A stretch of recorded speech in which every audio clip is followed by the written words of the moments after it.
fathers, hear me. Stand next to your son. Now, this is my son, my eldest. I have several others. But let me use him as a case study. If we both stand in front of a mirror, there are only two things. When I look at him through the mirror, or rather, we look at each other.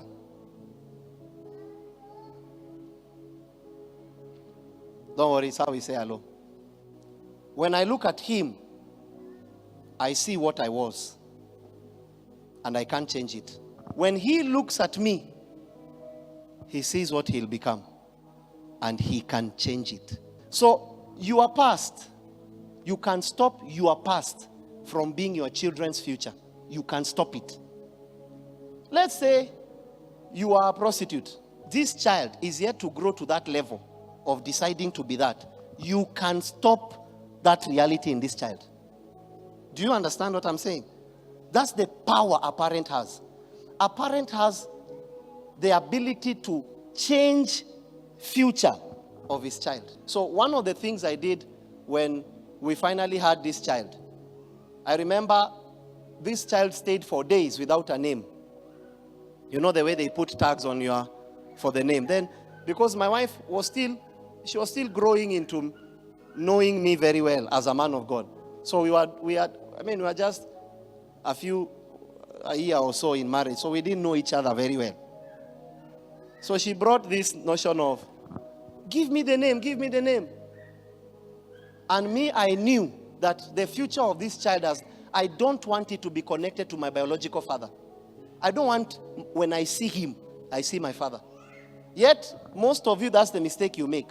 You bring back fathers that were witches and wizards. Then you begin to call your children names of parents that were demonic. Then you now wonder how the child started drinking.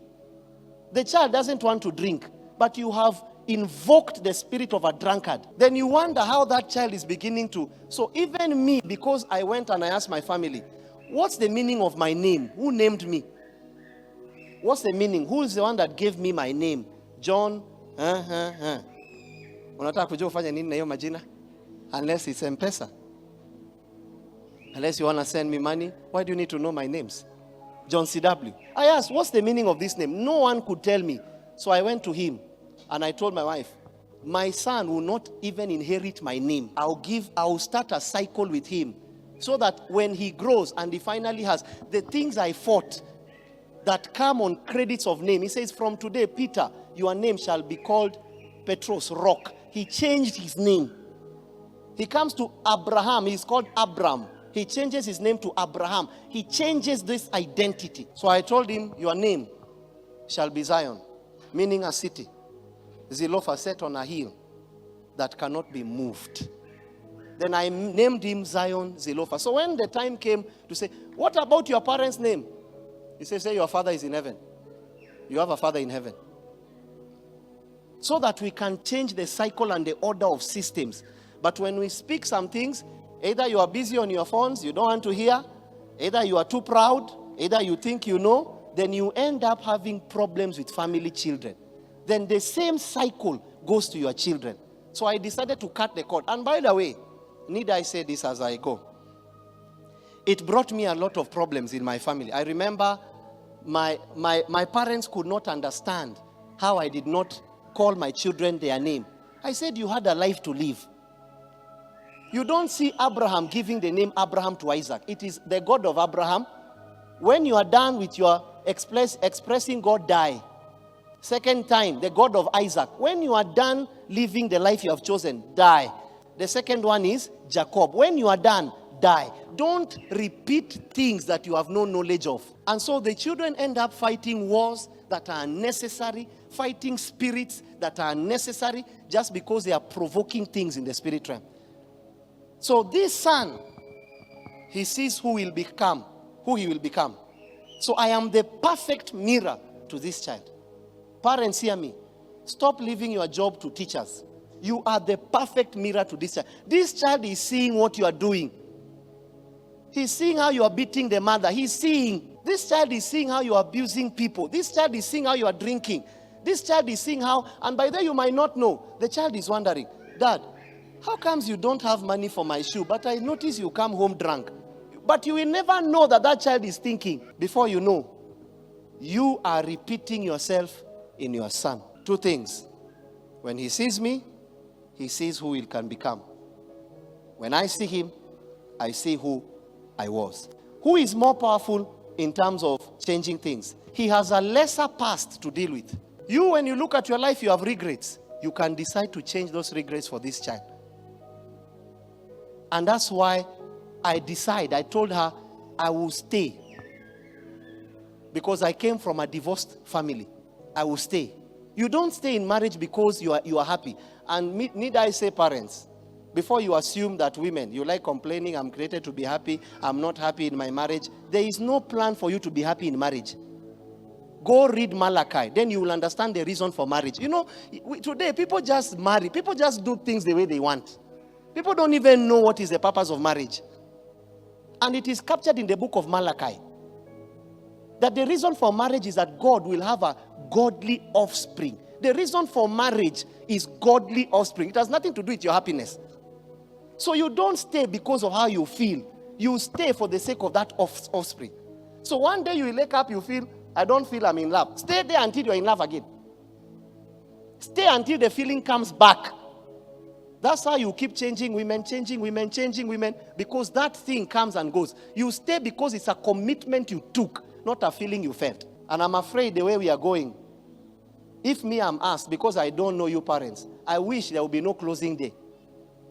Because all that the teachers have done, you can decide to make it nothing by introducing bongo flavor. You are listening to bongo music. All the work we have done here can... Now, I'm waiting to see the children that we will receive in May. It tells you the type of parents. These children now can pray. These children some of them can fast, like my son. I want to see in May, when we open, at 9, they start complaining food. It means you did not continue with the curriculum of godliness. Brothers and sisters, this is the greatest thing a parent has. If you love your life, repeat the cycle. But if you know there are attributes of you, stop it from that cycle. You have the power to change this child life. So I don't expect Zion to lack, because I have not allowed my family to lack. Nilichimba mawe, nikalisha umbwa. I sold credit cards. I sold darling hair for women.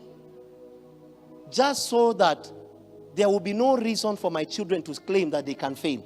Because failing is not an option in his parents. You can decide your life. Just know, whatever you accept, you pass it as an inheritance. The question I want to ask you, what do you want your children to inherit? Because there is an opportunity for Zion. So I expect his marriage to work one day. Will you get married?